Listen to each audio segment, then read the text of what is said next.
안녕하세요 여러분, 생활가 윤희입니다. 드디어 수능 전 마지막 모의고사 10월 모의고사가 끝났네요. 6차례나 되는 모의고사를 치르시느라 정말 고생 많으셨습니다. 앞으로 한 달만 더 힘내봅시다. 그나저나 이번 10월 모의고사 생윤이 좀 심상치 않았던 것 같더라고요. 좀 부정적으로요. 예상되는 등급 컷이 50점이고 오답률 1위 문제의 오답률이 60% 남짓이에요. 이런 걸 보면 확실히 쉽게 출제된 것 같아요. 이전 기출이나 연계교재의 워딩이 살짝만 바뀌어서 출제되었다거나 형평성을 가릴 만한 문항이 부재했다는 의견들도 있더라고요. 사실 10월 모의고사가 수능 전에 그 실전에서의 나를 객관적으로 파악할 수 있는 지표가 되기도 하는데 이번에 시험이 쉽게 나와서 좀 아쉬운 분들도 계실 것 같네요.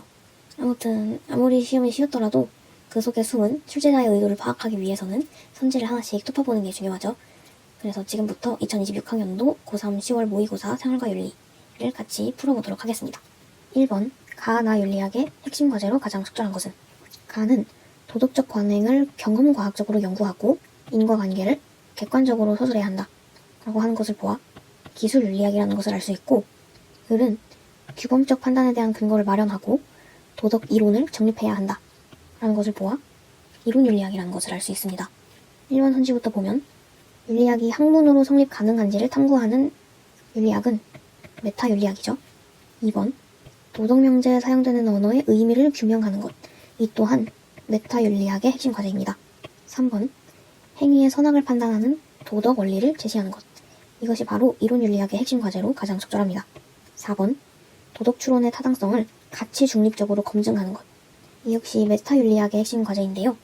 이론 윤리학은 도덕 이론을 정립하는 규범적 학문이기 때문에 가치 중립적이지 않습니다. 5번, 도덕적 관행의 개선을 위한 실천적 지침을 제공하는 것. 이것은 실천 윤리학의 핵심 과제인데 가와 나의 핵심 과제로 보기 어렵기 때문에 5번도 적절하지 않고 정답은 3번이었습니다. 2번, 갑을 사상가들의 입장으로 가장 적절한 것은? 먼저 갑은 인의를 보면 유교 사상가라는 것을 알 수 있는데요. 좀 더 읽어봤을 때 인의의 마음이 없었던 것이 아니라 양심을 놓아 잃어버렸을 뿐이다. 약간 성선설의 뉘앙스를 풍기고 있는 제시문이죠.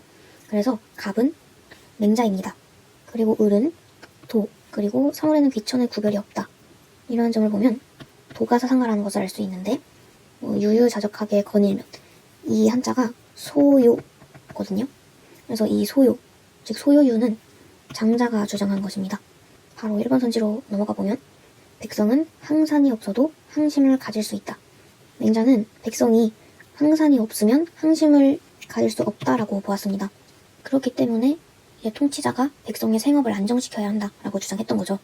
2번, 차별 없는 사랑을 베풀어야 인을 회복할 수 있다. 이 차별 없는 사랑, 즉 겸해는 맹자가 아니라 묵자의 핵심 사상입니다.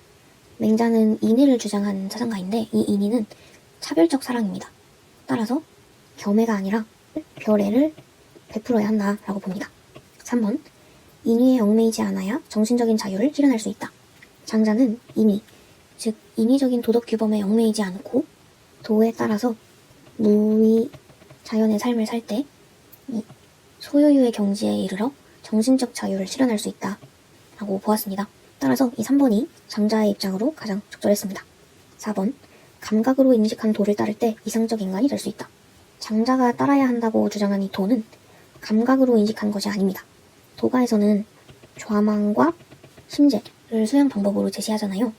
이 좌망과 심재는 감각을 넘어서는 수양입니다. 따라서 장자의 도는 감각이나 지식으로는 인식할 수 없습니다. 그래서 4번도 적절하지 않았고, 5번, 지식을 쌓아서 시비를 명확히 분별해야 한다. 맹자의 경우 시비를 분별하는 것을 중요시하지만 장자의 경우에는 이 시비 분별이 인위적인 것이기 때문에 정신적 자유를 방해한다고 봅니다. 따라서 5번도 적절하지 않고 정답은 3번이었습니다. 3번, 다음을 주장한 사상가의 입장으로 적절한 것만을 보기에서 고른 것은? 시민불복종에 대해서 이야기할 때 정의의 원칙, 그리고 공유된 정의관이 등장하는 것을 보아 이 사상가는 롤스입니다. 기억부터 보시면 시민불복종은 정치체제의 효율성을 침해한다는 이유로 제약될 수 없다. 롤스는 시민불복종이 정치체제의 효율성을 침해하거나 혹은 민주적 안정성을 침해한다 라고 한다면 제약될 수 있다고 봅니다. 니은, 시민불복종은 위법한 행위이지만 입헌 체제를 안정시키는 방법이 될 수 있다. 네, 롤스는 이 시민불복종이 위법, 즉 법에 반하는 행위이긴 하지만 이것이 정의로운 헌법에 대한 충실성을 표현하고 입헌 체제의 안정에 기여하는 수단이 될 수 있다고 보았습니다. 따라서 니은은 적절했습니다. 디귿, 시민불복종을 통해 다수자에게 소수자의 요구를 숙고하도록 촉구하는 것은 불가능하다. 롤스의 시민불복종에 대해 공부할 때 하나의 덩어리처럼 머릿속에 들어왔던 표현이 있는데요. 바로 다수의 정의감에 호소입니다. 롤스는 이 시민불복종이 다수의 정의감에 호소하여 소수자의 요구를 숙고하도록 촉구하는 공적인 행위라고 보았습니다. 따라서 이것이 불가능한 것이 아니고 오히려 시민불복종의 목적 중 하나이기 때문에 디귿은 적절하지 않습니다. 리을, 시민불복종에 따른 처벌을 감수하겠다는 의지에 의해 법에 대한 충실성이 표현될 수 있다. 우선 롤스는 시민불복종이 법의 테두리 안에서 이루어져야 하기 때문에 그 행위 위법성에 대해 처벌을 감수해야 한다고 보았습니다. 그리고 처벌을 감수하는 시민불복종은 그 시민불복종 행위자가 법과 정치체제에 대한 충실성을 표현하는 방식이 될 수도 있습니다. 따라서 리을도 적절하고 정답은 니은 리을의 4번이었습니다. 4번, 다음 토론의 핵심 쟁점으로 가장 적절한 것은? 우선 갑은 자발적 동의, 즉 자율성, 그리고 상호 피해를 주지 않을 때, 즉 해약 금지의 원칙, 이 두 가지만이 성관계의 도덕적 정당화에 필요한 제약이다 라고 주장하는 자유주의 입장이고, 을은 자율성과 해약 금지의 원칙에 더해서 결혼을 필수 조건으로 이야기하고 있는 보수주의입니다. 갑의 경우 결혼을 하지 않은 미혼의 성인들도 출산과 양육의 책임을 질 수 있다라고 보고 있고, 그래서 결혼을 조건으로 성관계를 제약하는 것은 성적 자기결정권에 대한 부당한 침해이다 라고 주장하고 있습니다. 반면에 을은 결혼이라는 조건이 충족되지 않는다면 출산과 양육의 책임을 다하기가 어렵고 이게 사회의 안정성을 위협한다 라고 주장하고 있죠. 그래서 이 토론의 핵심 쟁점을 선지 중에서 골라보았을 때 정답은 5번. 결혼은 성관계의 도덕적 정당화를 위해서 요구되는 조건인가? 이게 이 토론의 핵심 쟁점이었습니다. 5번. 그림의 강연자가 지지할 입장으로 적절한 것만을 보기에서 있는 대로 고른 것은? 모든 담론 참여자가 합의한 규범만이 타당성을 지닌 것으로 볼 수 있으며, 그리고 합의된 규범은 담론 참여자 모두가 강제 없이 받아들일 수 있어야 합니다. 이러한 문장을 봤을 때 이 강연자는 하버마스입니다. 기업, 규범의 보편성은 논의 과정을 거친 합의에 의해 확보될 수 있다.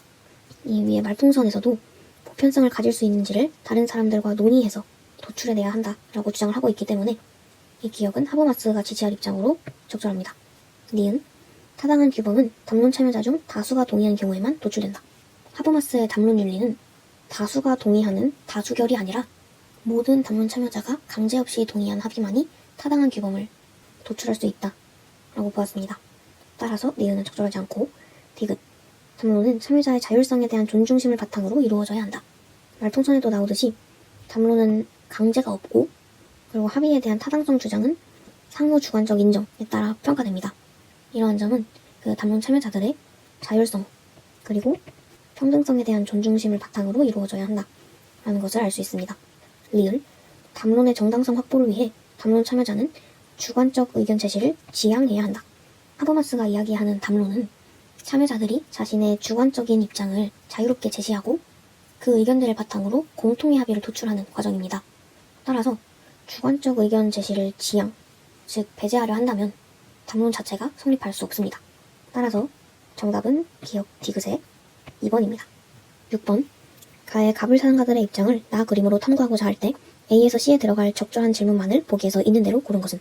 갑은 공정으로서의 정의의 원칙을 보면 알 수 있듯이 롤스이고, 을은 소유물에서의 정의, 그리고 교정의 원리, 이러한 워딩들을 보았을 때 노직인 것을 알 수 있습니다. 리을부터 보시면 정형적인 분배 원리는 필연적으로 재분배를 초래하여 개인의 권리를 침해하는가? 이 정형적인 분배 원리는 필연적으로 재분배를 초래하여 개인의 권리를 침해한다 라는 워딩은 정말 노직의 분배 정의하면 바로 떠오를 정도로 많이 익혔었던, 정말 한 덩어리로 익혔었던 선지인데요. 따라서 이 질문은 노직이 예라고 답할 질문으로 적절합니다. 디귿, 공정한 최초의 상황, 원초적 입장이겠죠? 공정한 최초의 상황에서 타인의 이익에 무관심한 인격은 정의의 원칙에 합의할 수 있는가? 롤스는 원초적 입장에서 합의하는 당사자들이 타인의 이익에 무관심한, 즉 상호 무관심한 합리적 인격이라고 보았습니다. 따라서 그러한 인격들이 모여서 이제 정의의 원칙에 합의를 한 것이라고 주장한 거기 때문에 이 질문에 롤스는 예라고 대답할 것입니다. 니은, 정의의 원칙은 사회 내의 기본 구조에 대한 모든 합의를 규제해야 하는가? 롤스는 공정한 분배가 이루어지기 위해서는 공정한 조건, 즉 원초적 입장에서 합의된 정의의 원칙에 의해 사회 제도가 규제되어야 한다고 보았습니다. 이 말은 정의의 원칙이 사회 내 기본 구조에 대한 모든 합의를 규제해야 한다라고 주장하는 것이기 때문에 니은도 적절합니다. 기억, 기본권의 차등적 분배는 사회적 불평등 완화를 목적으로 할 때만 정당화되는가? 우선 롤스는 기본권이 차등적으로 분배할 수 없는 것이라고 보았습니다. 이 기본권이라는 것은 제1원칙, 즉 평등한 자유의 원칙에 의해 보장되는 것이고 사회적 불평등을 완화하기 위한 것은 제2원칙, 즉 기회균등의 원칙과 차등의 원칙을 통해 이루어지는 것이다 라고 주장했는데요. 이 제1원칙은 제2원칙에 대해서 항상 앞서기 때문에 사회적 불평등을 완화하기 위해서 기본권을 차등적으로 분배한다는 것은 롤스에게 있어서 성립할 수 없습니다.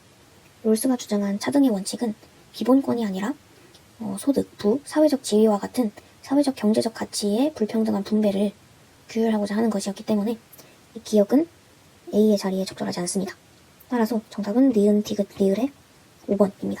사실 이 6번 문제가 오답률 1위 문제였습니다. 그런데 이번 10월 모의고사가 대체적으로 비교적 오답률이 높은 문항이라고 하더라도 엄청 어려운 문제였다고 할 수 있을 정도의 오답률은 아니었어요.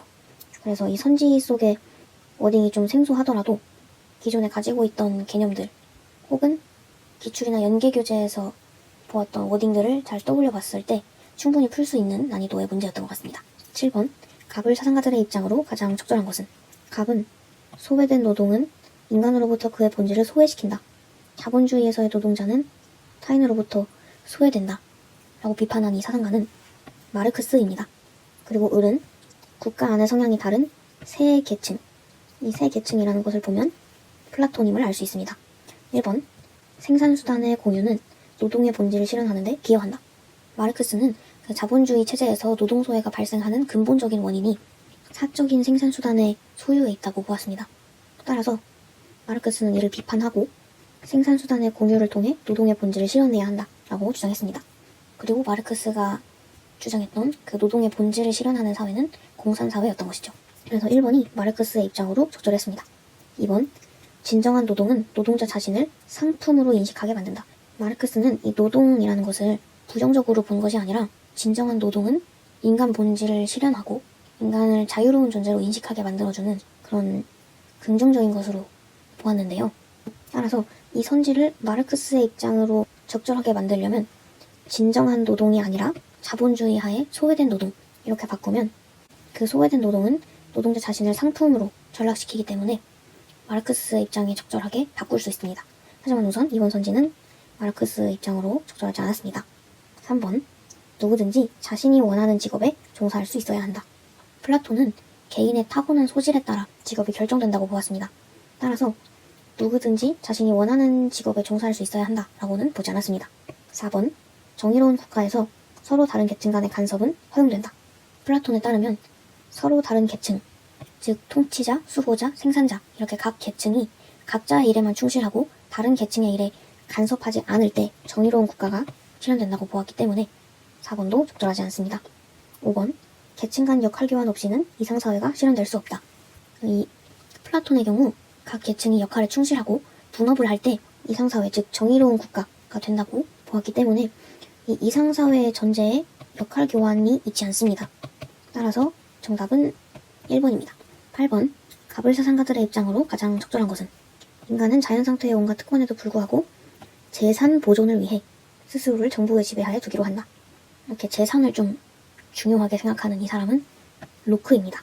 그리고 을은 전쟁 상태인 자연 상태를 벗어나 국가 안에서 스스로를 구속한다 라고 주장하는 홉스입니다. 1번, 최고 권력인 입법권에 대한 제한이 정당한 경우는 없다.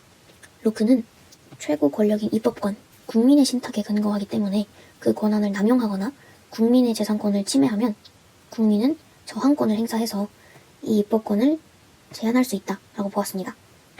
따라서 1번은 적절하지 않고 2번, 모두가 처벌권을 지니는 것이 재산권 보장의 최선책이다. 로크에 따르면 자연 상태에서는 모두가 처벌권을 지니고 있습니다. 하지만 이것이 분쟁을 초래해서 재산권 보장의 불완전성을 야기한다고 보았기 때문에 로크는 이 모두가 처벌권을 지니는 것이 아니라 사회 계약을 통해 처벌권을 국가에 위임하는 것이 재산권 보장의 최선책이다 라고 보았습니다. 따라서 2번도 적절하지 않고 3번 주권자에게는 자연법을 준수할 의무가 부과되지 않는다. 홉스가 주장하는 주권자, 즉 리바이어던은 사회계약의 당사자가 아니고 수혜자이기 때문에 그 국민에 대해서는 계약상의 의무가 없습니다. 하지만 주권자도 자연법에 따라 통치할 의무, 즉 자연법을 준수할 의무가 있습니다. 따라서 3번도 적절하지 않습니다. 4번 평화와 안전을 목적으로 인위적 인격인 국가가 수립된다. 홉스는 전쟁 상태인 자연 상태를 벗어나 자기 보존과 평화와 안전을 실현하기 위해서 사회계약을 하고 그 사회계약을 통해 리바이어던, 즉 인위적인 인격이 수립된다 라고 보았습니다. 리바이어던이 국가이자 주권자이기 때문에 이 4번 선지가 홉스 입장으로 가장 적절합니다. 5번 절대 권력 하에서는 전쟁 상태의 발생이 불가능하다. 홉스 입장에서 국가, 즉 절대 권력의 수립 목적이 전쟁 상태의 종식이기 때문에 절대 권력 하에서는 전쟁 상태의 발생이 불가능하다라고 홉스는 생각할 수도 있을 것 같은데 로크는 그 정부의 권력이 절대적이지 않고 제한적이어야 한다고 보았습니다.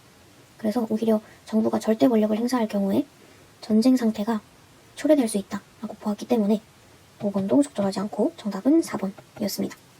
9번 가불 사상가들의 입장으로 가장 적절한 것은 현자는 삶의 중단을 두려워하지 않는다. 우리가 존재하는 한 죽음은 우리와 함께 있지 않으며 죽음이 오면 우리는 이미 존재하지 않는다. 이렇게 우리는 죽음을 감각할 수 없다 라고 주장하는 이 사상가는 에피쿠로스이고 이는 현존재만 봐도 알 수 있듯이 하이데거입니다. 1번 죽음은 감각의 상실과 무관하게 모든 사람에게 고통이다. 에피쿠로스는 죽음이 감각의 상실이다 라고 보았습니다. 그래서 감각이 상실된 상태, 즉 죽음의 상태에서는 어떠한 고통도 느낄 수 없다 라고 주장했는데요. 따라서 죽음은 고통이 아니기 때문에 1번은 적절하지 않습니다. 2번 죽음의 불가피성이 죽음 자체를 악으로 만들지는 못한다. 에피쿠로스는 이 죽음이 필연적이고 불가피한 것은 맞지만 죽음은 곧 무감각 상태이기 때문에 죽음을 악으로 간주할 수 없다고 봅니다. 그래서 이 2번이 에피쿠로스의 입장으로 가장 적절합니다. 3번 죽음의 불안을 극복한 현존재는 불멸의 가능성을 얻는다. 하이데거에 따르면 현존재가 죽음의 불안을 극복할 수는 있습니다. 하지만 하이데거는 불멸이라는 개념에 대해서는 논하지 않습니다. 4번 죽음을 직시한 인간은 내세에서야 비로소 실존을 회복한다. 하이데거는 인간이 죽음을 직시함으로써 자신의 삶에서 그 참된 자기 실존을 회복한다 라고 보았습니다. 그런데 이때도 아까 불멸과 비슷하게 내세라는 개념에 대해서는 관련짓지 않습니다. 5번 죽음을 예견한 존재가 행복을 얻는 것은 불가능하다. 우선 하이데거에 따르면 죽음을 직시하는 것, 즉 죽음을 예견하는 것이 참된 실존을 회복하는 길이기 때문에 행복을 얻는 것이 불가능하다고 보지 않을 것입니다. 따라서 5번도 적절하지 않았고 정답은 2번입니다. 10번 갑을 사상가들의 입장으로 적절하지 않은 것은 갑은 오직 보복법만이 형벌의 질과 양을 명확하게 제시할 수 있다 라고 주장하는 칸트이고 을은 법에 복종하는 국민이 그 법의 제정자여야 한다. 그리고 범죄자는 시민이라기보다는 적으로 간주되어 처벌받는다. 이런 점을 봤을 때 루소라는 것을 알 수 있습니다. 1번 살인자도 생득적 인격성을 지니므로 수단으로서만 취급되어서는 안 된다. 칸트는 인간을 목적 그 자체로 대우해야 하고 수단으로서만 취급해서는 안 된다 라고 주장했기 때문에 그 대상이 살인자라고 할지라도 그가 인격을 지닌 존재이므로 그의 생득적 인격성을 대우해야 한다 라고 보았습니다. 그래서 1번은 칸트의 입장으로 적절합니다. 그래서 흥미롭게도 칸트의 입장에서 형벌이라는 것은 그 범죄자가 그가 마땅히 받아야 할 응보를 통해서 그를 이성적 행위자로 대우하는 것입니다. 2번 사형받아야 할 행위를 의혹한 살인자에 대한 사형은 공적 정의에 어긋나지 않는다. 그쵸? 칸트는 이 살인자의 살인죄를 처벌하기 위한 사형은 공적 정의를 실현하는 필연적인 형벌이라고 주장했기 때문에 칸트의 입장으로 적절합니다. 3번 사회계약에 근거할 때 살인자는 자신이 살인을 저지른 국가에서 존립할 수 없다. 그쵸? 루소는 사회계약에 따라 살인자를 사형 혹은 추방해야 한다라고 보았기 때문에 그 살인자는 자신이 살인을 저지른 국가에서 존립할 수 없습니다. 그래서 3번도 루소 입장으로 적절합니다. 4번 자기 보존을 추구하는 합리적인 인간은 사형제가 사회계약의 목적에 부합함을 한다. 루소에게 사회계약의 목적은 시민들의 자기 보존입니다. 그리고 범죄자는 이 공동체를 위협하는 자이기 때문에 시민 다수의 안전, 즉 자기 보존을 확보하기 위해서는 사형이 필요하며, 따라서 합리적인 인간은 사형제가 사회계약의 목적에 부합한다는 것을 알 것입니다. 그래서 4번도 루소의 입장으로 적절합니다. 5번, 시민의 자격을 상실한 사람에게 부과될 수 있는 형벌은 오직 사형뿐이다. 아까 위에서도 말했듯이 루소의 입장에서 시민의 자격을 상실한 사람에게는 사형 혹은 추방이라는 형벌을 부과할 수 있습니다.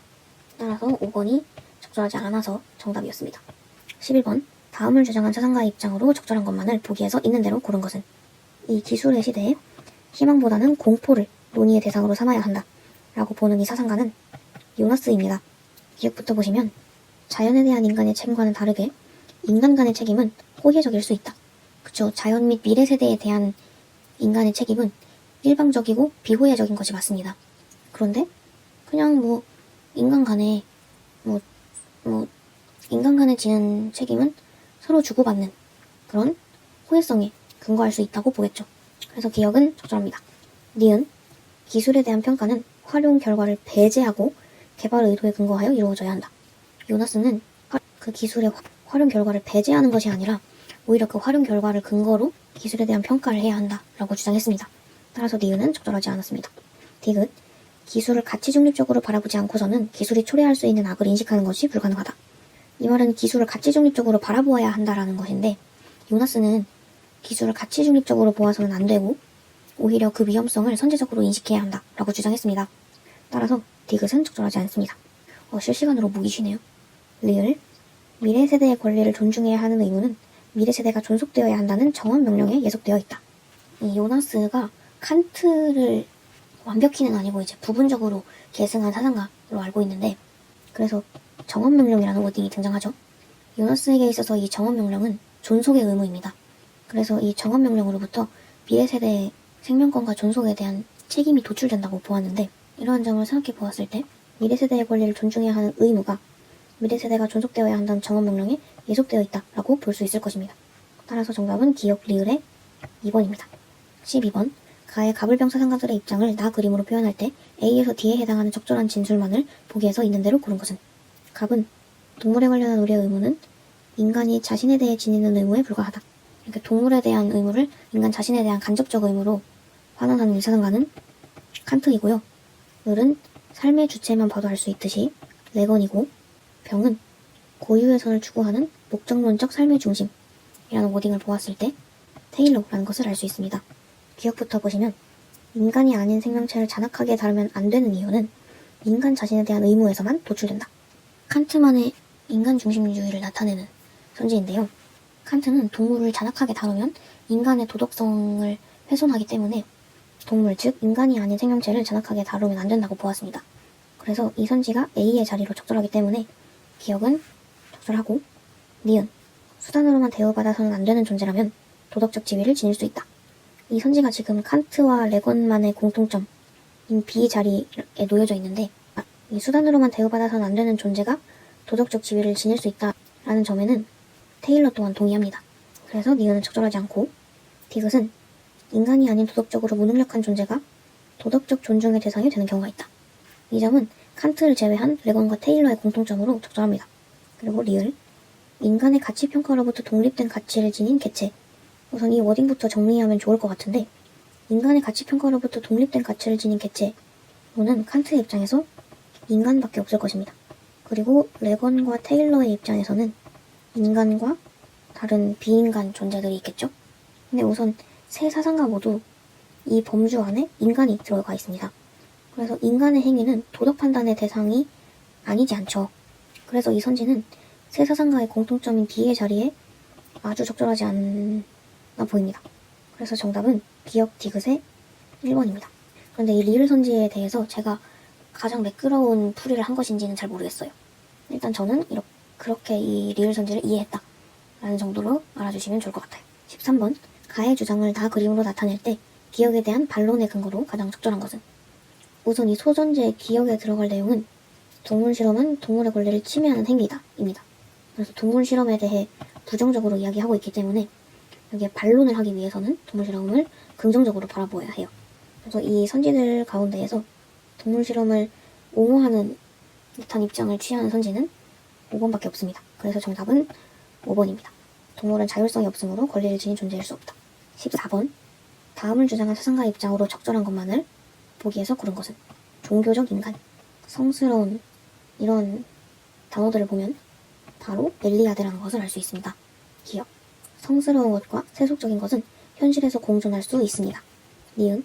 성스러움이 드러나는 사물은 그 자체로 초월적인 신인 것이 아니라 성스러움이 드러난 사물은 성스러운 것의 현현을 위한 매개체일 뿐 그게 신 그 자체는 아닙니다. 디귿. 종교적 인간은 사물을 통해 드러나는 성스러움을 숭배한다. 엘리아드에 따르면 종교적 인간은 이 수목이나 식물의 리듬 같은 사물을 통해서 드러나는 초월적인 성스러움을 숭배한다 라고 합니다. 그래서 디귿은 엘리아드의 입장으로 적절하고, 리을. 사물의 특수한 양식으로 성스러움의 양태가 제시될 수 있다. 엘리아드에 따르면 성스러운 것은 돌, 물, 식물, 태양 이렇게 다양하고 특수한 형태의 세속적 사물을 통해서 다양한 양태로 현현될 수 있습니다. 그래서 리을도 적절하고 정답은 디귿 리을의 5번입니다. 15번. 다음을 주장한 사상가의 입장에서 문제 상황 속 A에게 제시할 조언으로 가장 적절한 것은 우리가 무엇을 해야 하는가를 지시해주는 것은 오직 고통, 쾌락뿐이다. 행복을 증가시키는 경향이 감소시키는 경향보다 클 경우 공리의 원칙에 일치한다. 이렇게 주장하는 사상가는 바로 벤담입니다. 벤담은 양적 공리주의자이죠. 그러한 그의 입장에서 제시할 수 있는 조언으로 가장 적절한 것은 바로 3번 오케스트라 전체에 가져올 손익의 총합을 계산하여 결정하세요입니다. 16번 갑을 사상가들의 입장으로 가장 적절한 것은 갑은 평화 상태는 국가 상호 간의 계약 없이는 보장될 수 없다. 그리고 평화 연맹이 필요하다라고 주장하는 칸트이고, 을은 각국은 자국의 이익이라는 관점에서 국제법을 해석하고 적용한다. 이 이익에 초점을 맞추는 모겐소입니다. 1번 평화연맹은 주권국의 입법권을 위임받아 행사해야 한다. 칸트의 평화연맹은 개별 국가의 주권을 침해하지 않는 느슨한 연합체입니다. 따라서 국가의 입법권을 위임받는 어떤 세계정부나 주권국가의 수립은 칸트의 입장이 아닙니다. 2번 평화연맹은 개별 국가를 국제법에 강제로 복종시켜야 한다. 칸트는 또한 평화연맹이 국가들을 강제력으로 복종시키는 방식이 아니라 국가들의 자발적이고 합리적인 동의를 통해서 국제법을 준수하게 해야 한다라고 보았기 때문에 이번도 적절하지 않습니다.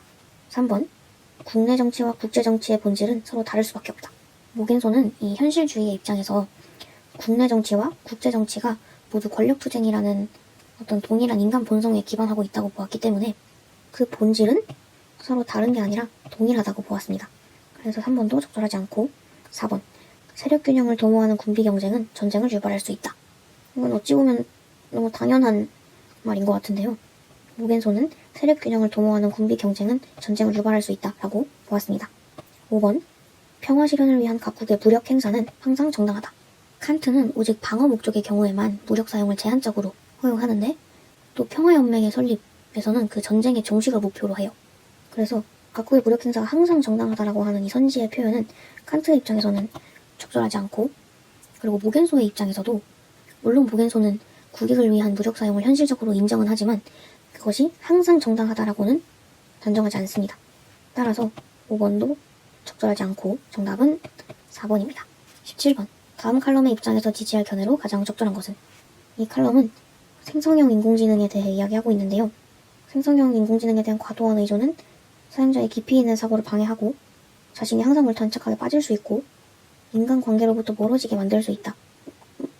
근데 그렇다고 생성형 인공지능을 무작정 거부할 수는 없는 것이고 따라서 어떻게 활용하느냐가 중요한데 자신을 객관적으로 보는 도구로 활용해야 한다. 이런 내용입니다. 그래서 이러한 칼럼의 입장에서 지지할 견해로 가장 적절한 것은 1번 생성형 인공지능의 활용 시 사용자의 반성적 태도가 요구된다. 입니다. 18번 가나의 입장으로 가장 적절한 것은 일단 가와 나 둘 다 패스트 패션에 대해 이야기하고 있는데요.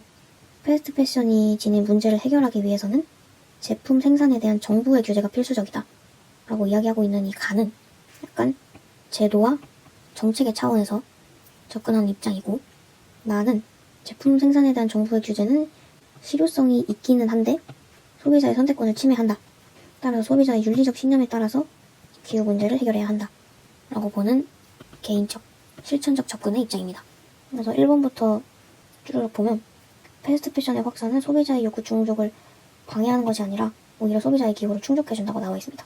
의복의 생산 방식은 제도적 규제 없이가 아니라 규제가 필수적이라고 이야기하고 있고요. 소비에 대한 성찰, 즉 윤리적 신념, 그리고 가치 소비, 이런 것이 기후 문제 해결에 기여할 수 있다. 이것이 개인적, 실천적 차원에서의 시각을 제안하는 나의 입장으로 가장 적절합니다. 그리고 패스트 패션에 대한 정부의 정책은 어떠한 효과도 없는 것이 아니라 실효성이 있다고 하긴 했죠. 그리고 가와 나 모두 환경 문제, 그리고 윤리적 신념, 이런 것을 언급하고 있기 때문에 경제적 효용만으로 평가된다라고는 보지 않을 것입니다. 그래서 정답은 3번입니다. 19번. 가불 사상가들의 입장으로 가장 적절한 것은 원조의 목적은 고통받는 사회가 질서정연한 국제사회의 구성원이 되도록 하는 것이다 라고 주장하는 롤스이고, 을은 원조의 책무는 이익평등 고려의 원칙에 근거해야 한다 라고 주장하는 싱어입니다. 1번. 원조 대상의 빈곤이 해소되어야만 원조 중단이 가능하다. 롤스에게 있어서 원조의 중단 기준은 빈곤 해소가 아니라 고통받는 사회가 질서정연한 사회를 이룰 때, 그때 원조를 중단할 수 있다 라고 하기 때문에 1번은 롤스의 입장으로 적절하지 않습니다. 2번. 고통받는 사회가 질서정연한 사회가 되는데 필요한 부의 정도는 사회마다 다를 수 있다. 네, 이 2번이 롤스의 입장으로 가장 적절한데요. 롤스는 정의로운 제도 확립을 위해서 필요한 부의 정도는 사회마다 다를 수 있다 라고 보았습니다. 당연한 말이긴 하죠. 3번. 개인 간 부의 불균등으로 인해 필연적으로 원조는 의무로 규정된다. 우선 싱어의 입장에서 원조는 의무인 것이 맞습니다. 싱어는 이익평등 고려의 원칙에 따라서 내가 도덕적으로 중요한 다른 것을 희생하지 않고 고통을 막을 수 있다면, 나쁜 결과를 막을 수 있다면 우리는 마땅히 그렇게 해야 한다라는 의무가 있다는 것인데요. 이 원조의 의무는 빈곤이나 고통과 같은 나쁜 결과를 제거하기 위해서 발생하는 것이지 개인 간 부의 불균등 자체를 해소하기 위해서 의무가 도출되진 않습니다. 이 부의 불균등이라는 것은 원조 의무가 발생하는 원인이 아니라 원조를 수행할 수 있는 상황적 배경이라는 것이죠. 그래서 이 3번 선지는 싱어의 입장으로 적절하지 않습니다. 4번. 원조 대상이 처한 정치적 상황 때문에 원조 의무 이행이 유보되는 경우는 없다. 싱어는 만약 정치적 상황이 원조의 효율성을 떨어뜨린다면 일시적으로 원조를 유보하거나 다른 방식으로 지원할 수 있다 라고 보았습니다. 그래서 4번도 적절하지 않습니다. 5번. 원조의 목적 달성을 위해 원조 대상에 대한 강제력 행사는 정당화된다. 롤스와 싱어 모두 원조는 평화적 수단이며 원조의 대상이긴 하지만 원조를 받지 않는 국가가 있을 때 원조의 목적 달성을 위해 그 국가에 강제력을 행사하는 것은 정당화되지 않는다고 보았습니다. 그래서 5번도 적절하지 않고 정답은 2번입니다. 20번. 갑을 사상가들의 입장으로 적절한 것만을 보기에서 있는 대로 고른 것은 갑은 미적인 것은 윤리적으로 선한 것의 상징이다. 즉 미는 선의 상징이다 라고 주장한 칸트이고, 을은 모방, 그리고 실제 일어난 일을 이야기하는 것이 아니라 일어날 수 있는 일을 개연성 있게 모방하여 창작하는 것이 시인의 임무이다 라고 이야기하는 아리스토텔레스입니다. 그래서 아리스토텔레스는 예술의 본질을 모방으로 보고 예술이 현실의 단순한 재현을 넘어서 개연적이고 보편적인 진실을 담아낸다고 보았죠. 기억부터 보시면 미적 판단은 일체의 이해 관심 없이 내려질 수 있다. 칸트는 미적 판단, 즉 순수 취미 판단은 일체의 이해관계, 즉 이해 관심 없이 내려질 수 있다고 보았습니다. 니은 미적 판단과 도덕 판단 모두 보편성을 지닐 수 있다. 우선 칸트에게 도덕 판단은 정언 명령의 형태로 객관적 보편성을 지니죠. 그리고 미적 판단 또한 그것이 주관적인 개념이긴 하지만 모든 사람이 그렇게 느낀다는 보편성과 타당성을 요구하는 것이기 때문에 둘 다 보편성을 지닐 수 있습니다. 디귿, 과거 사실의 재현은 시의 궁극적인 지향점이 아니다. 제시문에서도 시인의 임무가 실제 일어난 일을 이야기하는 것이 아니라 일어날 수 있는 일을 개연성 있게 모방하여 창작하는 것이다 라고 했기 때문에 단순한 과거 사실의 재현은 시의 궁극적인 지향점이 아니다라는 것을 알 수 있습니다. 리을, 인간 본성을 극복해야만 미적 즐거움을 느낄 수 있다. 우선 아리스토텔레스는 인간 본성을 극복해야 미적 즐거움을 느낄 수 있다라고 주장하지 않았습니다. 오히려 인간은 본성적으로 모방된 것에 쾌감을 느끼고 예술을 통해 정신적 쾌감을 얻는다고 보았기 때문인데요. 따라서 본성을 극복하는 것이 아니라 본성에 따라서 미적 즐거움을 얻을 수 있습니다. 그래서 리을은 적절하지 않고 정답은 기역 디귿 디귿의 4번입니다.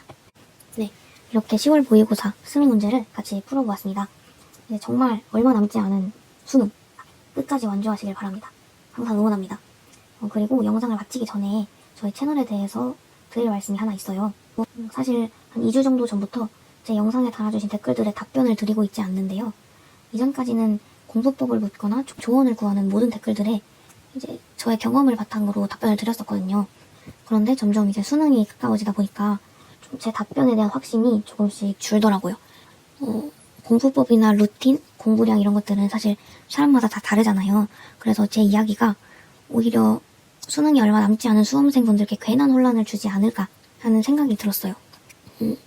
그리고 또 요즘 댓글들 중에 수험생분들끼리 이제 서로 답댓글을 달아주시면서 조언하고 소통하는 그런 댓글이 있었는데 그 분위기가 또 되게 좋더라고요. 그래서 앞으로는 조언을 구하는 댓글들에 제가 직접 답변을 드리지는 않으려고 해요. 그래서 제 경험이 궁금하시다면 제가 예전에 달았던 댓글들을 참고해 주시고요. 그리고 새로 달린 댓글 중에 같은 수험생 입장에서 내가 알려줄 수 있는 게 있다 싶으면 서로의 생각을 나눠주시면 좋겠습니다. 이상 말을 줄이도록 하겠고요. 끝까지 함께 해주셔서 감사하고 그럼 다음 영상에서 만나요. 안녕.